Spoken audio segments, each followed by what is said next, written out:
चलिए guys, good evening सभी को। तो आज से हम यूपी होमगार्ड के लिए एक जीके जीएस की इम्पोर्टेंट क्लास स्टार्ट कर रहे हैं, जो कि आपकी परीक्षा के लिए बहुत ही इम्पोर्टेंट रहने वाली है। तो आप सभी से अनुरोध करता हूं, अगर आप मेरे चैनल पर पहली बार आए हैं, तो सबसे पहले आप चैनल को सब्सक्राइब करें, वीडियो को लाइक करें और अपने दोस्तों के साथ वीडियो को शेयर करें। तो चलिए शुरू करते हैं। सबसे पहले हमने भारत का इतिहास, इससे बनने वाले जो भी इम्पोर्टेंट क्वेश्चन है, तो इतिहास को 3 भागों में बाँटा गया है, प्राचीन, मध्यकालीन और आधुनिक। तो सबसे पहले हम स्टार्ट करने वाले हैं प्राचीन इतिहास को, जितने भी इम्पोर्टेंट क्वेश्चन्स हैं, जो कि भारत के इतिहास से अक्सर एग्ज़ाम में पूछे जाते हैं। यूपी होमगार्ड में भी ऐसे प्रकार के क्वेश्चन पूछे जाते हैं। तो सबसे पहले इन्हीं इम्पोर्टेंट क्वेश्चन को हम प्रैक्टिस सेट के माध्यम से कंप्लीट करने वाले हैं। अगर आप ये पीडीएफ प्राप्त करना चाहते हैं, तो आप हमारा टेलीग्राम चैनल को जॉइन कर सकते हैं। इसमें जो किरण पब्लिकेशन की बुक है, उनमें से हमने क्वेश्चन को लिया हुआ है। बहुत ही इंपॉर्टेंट क्वेश्चन है, टाइप वाइज इसमें क्वेश्चन दिए गए हैं। तो चलिए शुरू करते हैं आज की क्लास को। तो चलिए गाइस, क्लास का पहला क्वेश्चन है आपका, आपको स्क्रीन पर दिखाई दे रहा है। आरंभिक वैदिक काल में वर्ण व्यवस्था आधारित थी।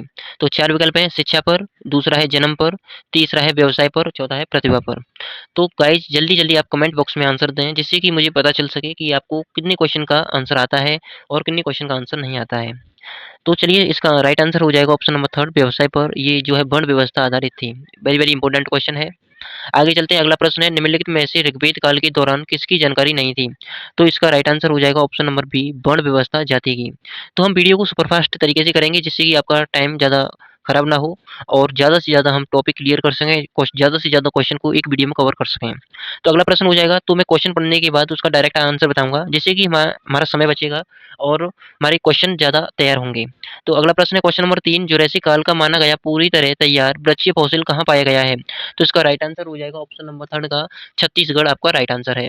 प्रश्न नंबर 4 है, उपनिषद शब्द का शाब्दिक रूप से क्या अर्थ होता है?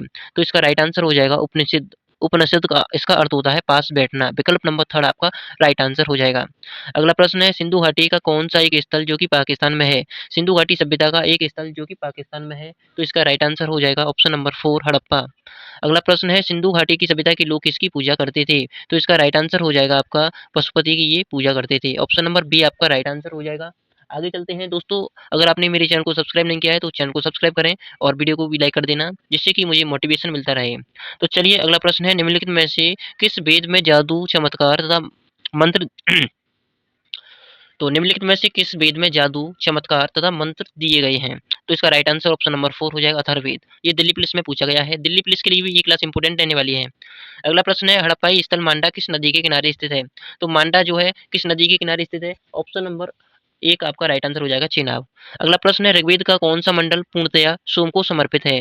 तो क्वेश्चन नंबर 9 का आपका राइट आंसर हो जाएगा ऑप्शन नंबर थर्ड, नौवा मंडल, जो कि देवता सोम से समर्पित है।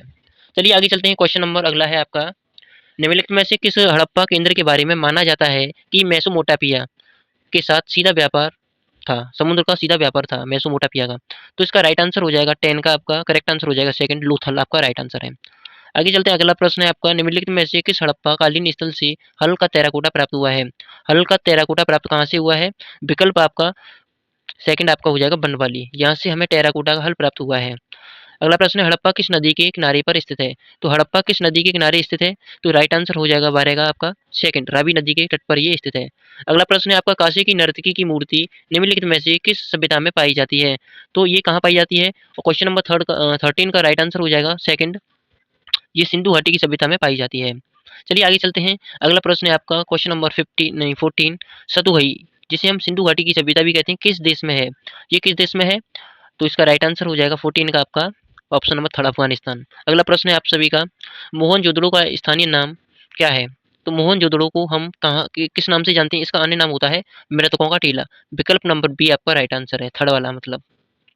अगला प्रश्न है, निम्नलिखित में से कौन सी धातु हड़प्पन सभ्यता में नहीं पाई जाती है? तो इसका राइट आंसर हो जाएगा 16 का आपका ऑप्शन नंबर 4, लोहा, जो कि हड़प्पा सभ्यता में नहीं पाई जाती है।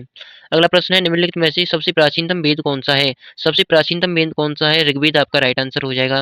अगला प्रश्न है, भीमबेटका की गुफाएं गुफा के शैलचित्र के लिए प्रसिद्ध होती हैं। विकल्प नंबर थर्ड आपका राइट आंसर है। चलिए आगे चलते हैं, अगला प्रश्न है, निम्न में से किस हड़प्पाकालीन स्थल से एक युग्म समाधान मिला है? युग्म का समाधान कहाँ से मिला है? Very very most important question है। क्वेश्चन नंबर इसका राइट आंसर हो जाएगा लोथल। लोथल आपका करेक्ट आंसर हो जाएगा। अगला प्रश्न है सिंधु घाटी सभ्यता 4 बड़ी प्राचीन शहरी सभ्यताओं का घेरा था। निम्नलिखित में से कौन-सा उनमें से एक नहीं है? तो इसका राइट आंसर हो जाएगा आपका रूस, इसका राइट आंसर हो जाएगा ऑप्शन नंबर थर्ड। चलिए आगे चलते हैं। हमारा क्वेश्चन नंबर 21 है। जॉर्वे कल्चर एक चालकोलिथिक पुरातात्विक स्थल था जो वर्तमान समय में निम्नलिखित में से किस भारतीय राज्य में स्थित है? तो इसका राइट आंसर हो जाएगा सेकंड, आपका करेक्ट आंसर है। महाराष्ट्र में ये स्थित है। अगला प्रश्न है निम्नलिखित में से सिंधु घाटी सभ्यता का एक बंदरगाह शहर कौन सा था? तो बंदरगाह शहर कौन सा था? क्वेश्चन नंबर 22 का राइट आंसर हो जाएगा लोथल, आपका इसका करेक्ट आंसर है। चलिए आगे बढ़ते हैं, धीरे-धीरे ऐसे ही आगे बढ़ते जाएँगे और इतिहास को कंप्लीट करते जाएँगे। तो सबसे पहले हमारा प्राचीन इतिहास हमने स्टार्ट कर दिया है। इस वीडियो में टॉप 100 क्वेश्चन लेके आए हैं, जो कि आपकी परीक्षा के लिए वेरी, वेरी मोस्ट इम्पोर्टेंट रहने वाले हैं। तो इसी प्रकार हम सभी टॉपिक को कवर करने वाले हैं।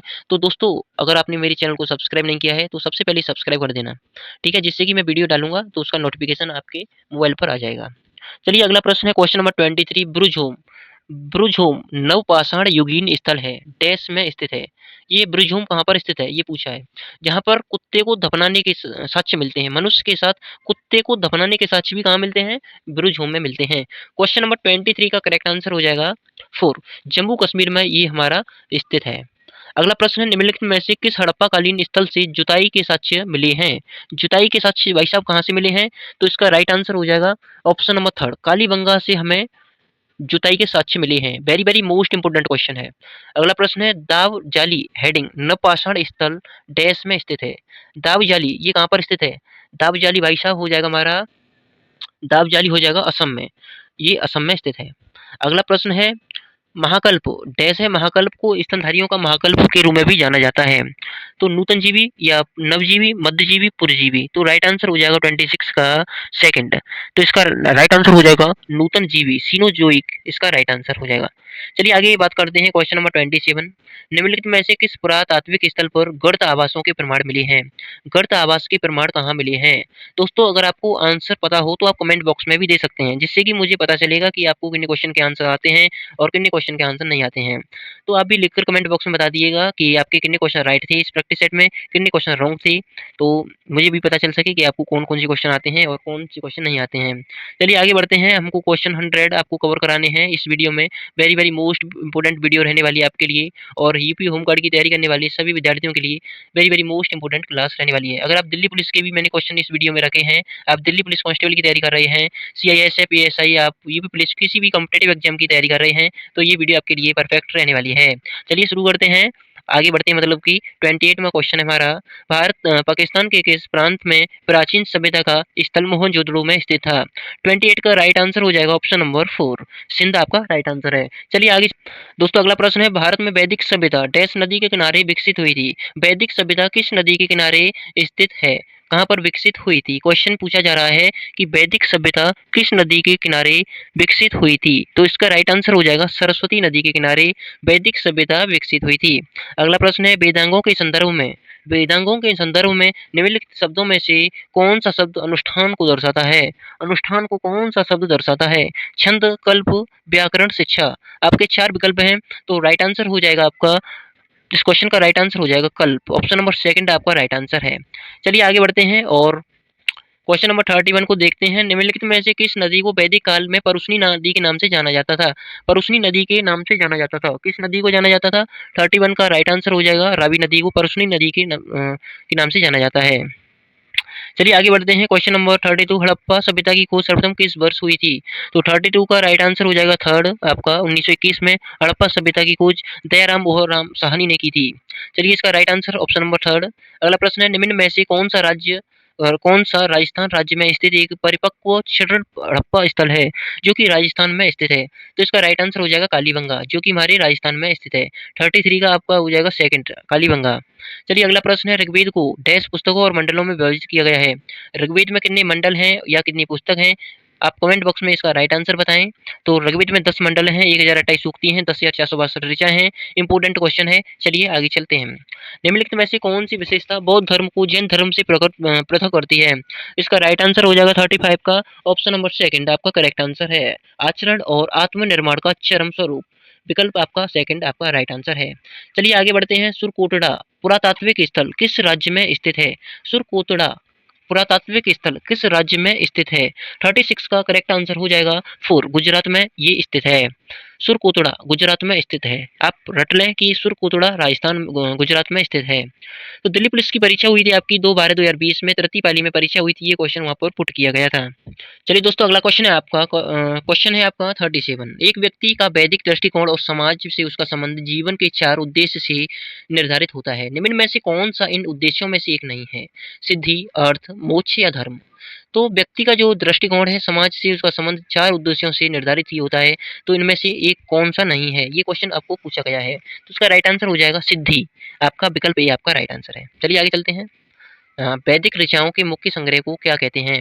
वैदिक ऋचाओं के मुख्य संग्रह को क्या कहा जाता है? 38 का हो जाएगा थर्ड संहिता, इसे कहा जाता है। चलिए आगे बढ़ते हैं। अगला प्रश्न है, ऋग्वेद में ऋषि विश्वामित्र और देवी के रूप में पूजी जाने वाली 2 नदियों के बीच संवाद के रूप में एक भजन है। ये कौन सी नदियां हैं? अलकनंदा और भागीरथी, रावी और चिनाब, गंगा और यमुना, ब्यास और सतलज। 39 का आपका राइट आंसर हो जाएगा। ब्यास और सतलज नदी हैं, जो कि ऋषि विश्वामित्र और देवी के रूप में पूजी जाने वाली 2 नदियों के बीच संवाद के रूप में एक भजन है। ये नदियां हैं ब्यास और सतलज। विकल्प डी आपका राइट आंसर है। अगला प्रश्न है 40 नंबर। सेल्ट एक नवपाषाणकालीन डैश है। सेल्ट क्या है? एक नवपाषाणकालीन उपकरण होता है। विकल्प थर्ड आपका राइट आंसर है। चलिए आगे बढ़ते हैं। अगला प्रश्न है, भारत में निम्नलिखित में से कौन सी सूचना पत्थर की गुफा है? पत्थर की गुफा कहाँ पर है? तो इसका राइट आंसर हो जाएगा 41 का थर्ड, बोर्रा की गुफाएं। ये कि पत्थर की बनी हुई है, बोर्रा की गुफाएं। विकल्प थर्ड आपका राइट आंसर है। चलिए आगे बढ़ते हैं। 42 है, ब्रह्मगुप्त के कुट्टक और कुट्टा कग्निता शब्द का प्रयोग किसके लिए किया जाता है? ब्रह्मपुत्र के कुट्टक और कुट्टा कग्निता शब्द का प्रयोग किसके लिए किया जाता है? 42 का राइट आंसर हो जाएगा आपका थर्ड नंबर, बीज गणित के रूप में इसका प्रयोग किया जाता है। चलिए आगे बढ़ते हैं। 1957 से 58 में डॉक्टर विष्णु बाकड़कर ने गलती से किस प्रागैतिहासिक पुरातात्विक स्थल की खोज की थी? तो इसका राइट आंसर हो जाएगा 43 का आपका करेक्ट आंसर हो जाएगा ऑप्शन नंबर 4, भीमबेटका। भीमबेटका आपका राइट आंसर हो जाएगा। चलिए आगे बढ़ते हैं, नेक्स्ट क्वेश्चन पर आते हैं। निम्न में से कौन सा वेदांग नहीं है? शिक्षा, ज्योतिष, कल्प निरुक्त, छंद, पूर्वी मीमांसा आपका राइट आंसर हो जाएगा। ये तो हमारे होते हैं, छंद हम पढ़ते हैं। वेदांग की संख्या कितनी होती है? तो वेदांग की कुल संख्या 6 होती है। चलिए आगे बढ़ते हैं। तो चलिए 45 क्वेश्चन है। निम्न में से कौन सा स्तूप स्थल उत्तर प्रदेश राज्य में स्थित नहीं है? उत्तर प्रदेश में कौन सा मतलब स्तूप राज्य उत्तर प्रदेश राज्य में स्थित नहीं है? 45 का राइट आंसर हो जाएगा आपका थर्ड, भरहुल। भरहुल आपका राइट आंसर है।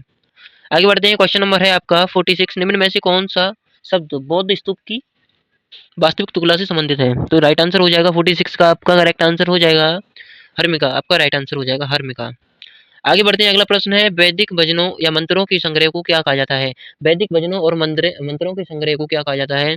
इसका राइट आंसर हो जाएगा 47 का आपका क्वेश्चन नंबर 47 का राइट आंसर है संहिता। चलिए आगे बढ़ते हैं। मेहरगढ़ नवपाषाण काल की बस्ती पाकिस्तान के डैश प्रांत में स्थित है। राइट आंसर 48 का आपका राइट आंसर हो जाएगा 48 का थर्ड, बलूचिस्तान। आपका करेक्ट आंसर है। अगला प्रश्न की बात करें, 49 क्वेश्चन है आपका। निम्न में से कौन सा सुक्त पिटक का एक हिस्सा है? सुक्ति पिटक का एक हिस्सा कौन सा इनमें से? 49 का आपका राइट आंसर हो जाएगा थर्ड, मध्यम निकाय। आपका राइट आंसर हो जाएगा। अगला प्रश्न है, निम्न में से कौन सा प्राचीन बंदरगाह मालामाल तट पर स्थित था? तो बैरीगाजा, बरूगाजा भी कहते हैं इसको, त्रामलिप्ति, मुजरिस और पलूर। इसका राइट आंसर हो जाएगा 50 का आपका थर्ड, मुजरिस आपका राइट आंसर है। चलिए आगे बढ़ते हैं। अगला प्रश्न है आपका, कार्बन काल निर्धारण डेटिंग का क्या अर्थ होता है? इसका राइट आंसर हो जाएगा आपका 51 का। इसका करेक्ट आंसर है थर्ड, बहुत पुरानी वस्तुओं में कार्बन के विभिन्न रूपों की मात्रा को मापकर उसकी आयु की गणना करने की विधि होती है। विकल्प आपका थर्ड आपका करेक्ट आंसर है। चलिए आगे बढ़ते हैं क्वेश्चन में। तो वीडियो का क्वेश्चन नंबर 52 है आपके लिए। निम्नलिखित में से क्या हड़प्पा वास्तुकला में एक दुर्ग के भाग नहीं थे? तो इसका राइट आंसर हो जाएगा 52 का सेकंड, महत्वपूर्ण लोगों के लिए बृहत स्नानागार होते थे यहाँ पर। महत्वपूर्ण लोगों के लिए बृहत स्नानागार। अगला प्रश्न है, अथर्ववेद की संख्या कितनी होती है? अथर्ववेद की संख्या कितनी है? 53 का राइट आंसर हो जाएगा आपका 1। अथर्ववेद 20 खंडों का संग्रह होता है। अगला प्रश्न है, प्राचीन भारत के में गोत्र प्रथा के बारे में निम्नलिखित में से कौन सा कथन सत्य है? तो 54 का राइट आंसर हो जाएगा सेकंड, समान गोत्र के लोग उस व्यक्ति के वंशज माने जाते थे जिसके नाम पर गोत्र का नाम रखा गया था। चलिए आगे बढ़ते हैं, उसी जोश उसी एनर्जी के साथ आगे बढ़ते हैं वीडियो में। तो चलिए शुरू करते हैं। अगला प्रश्न है, निम्नलिखित में से कौन सा वर्ण धर्मसूत्रों और धर्मशास्त्रों द्वारा निर्धारित नियमों के अनुसार प्राचीन भारत में लोगों की रक्षा और न्याय करने के लिए जिम्मेदार था? इसका राइट आंसर हो जाएगा थर्ड क्वेश्चन का, थर्ड नंबर इसका राइट आंसर है, क्षत्रिय इसका करेक्ट आंसर है। चलिए आगे बढ़ते हैं क्वेश्चन में। 56 है आपका, प्राचीन भारत के निम्नलिखित में से किस कृषि में मीमांसा सूत्र लिखा गया था? मीमांसा सूत्र किस में लिखा गया था? तो इसका राइट आंसर हो जाएगा आपका, तो क्वेश्चन का राइट आंसर हो जाएगा 56 का आपका फर्स्ट जेमिनी आपकी राइट आंसर है। चलिए आगे बढ़ते हैं। क्वेश्चन है, निम्न में से भारतीय राज्य में हड़प्पा के नगर नहीं पाए जाते हैं? हड़प्पा के नगर नहीं पाए जाते हैं। 57 का राइट आंसर है आपका 1, उत्तराखंड में नहीं पाए जाते हैं। चलिए आगे बढ़ते हैं। हड़प्पा के लोग भारत में वर्तमान डैश से सोना लाते थे? कहाँ से सोना लाते थे हड़प्पा के लोग? तो इसका राइट आंसर हो जाएगा 58 का, ये कि कर्नाटक से जो है सोना का व्यापार होता था। हड़प्पा के जो लोग थे भारत में वर्तमान मतलब कर्नाटक से ये सोना लाते थे। चलिए आगे बढ़ते हैं। तो चलिए अगला प्रश्न है, ऋग्वेद में कितने सूक्तों का संग्रह है? 1028 इसका राइट आंसर हो जाएगा। क्वेश्चन नंबर 59 का राइट आंसर है 1028। चलिए आगे बढ़ते हैं। डरनाम गांव भारत के किस राज्य में स्थित है? तो इसका राइट आंसर हो जाएगा 60 का सेकंड, महाराष्ट्र में ये स्थित है। महाराष्ट्र आपका राइट आंसर है। चलिए इस टाइप का आज की क्लास का अंतिम प्रश्न है। तो आज की क्लास में हम टाइप नंबर 1 को ही कंप्लीट करने वाले हैं। टाइप नंबर 2 को हम कल करा देंगे। तो चलिए 61 है, भीमबेटका पुरापाषाण काल का एक प्रसिद्ध स्थल भारत के किस राज्य में स्थित है? तो इसका आंसर आप कमेंट बॉक्स में दें कि इसका आंसर क्या रहने वाला है। फिर अगर आपको क्वेश्चन नहीं आता है तो मैं अगली क्लास में आपको इसका आंसर बता दूँगा। दोस्तों ये क्लास आपके लिए होमगार्ड के बेस पर रखी जाने वाली है। यूपी होमगार्ड की आप तैयारी कर रहे हैं या एसएससी सीजीएल सीपीयू और कोई भी एनी कॉम्पिटिटिव एग्जाम की तैयारी कर रहे हैं, तो ये वीडियो आपके लिए बहुत ही इंपॉर्टेंट रहने वाली है, क्योंकि मैंने इसमें जो किरण पब्लिकेशन की बुक है उसमें से टाइप वाइज टॉपिक वाइज इसमें क्वेश्चन दिए गए हैं, उनको मैं आपको कंप्लीट कराने वाला हूं। अगर आप इन सारे क्वेश्चंस को कंप्लीट कर लेते हैं तो उम्मीद करता हूं कि यूपी कांस्टेबल और होमगार्ड के लिए ये तो बहुत ही बेस्ट रहने वाला है। दोस्तों अगर आपने मेरे चैनल को सब्सक्राइब नहीं किया है तो दोस्तों चैनल को सब्सक्राइब कर दें, वीडियो को लाइक कर दें। तो चलिए फिर मिलते हैं अगली वीडियो में। जय हिंद, जय भारत, वंदे मातरम। धन्यवाद।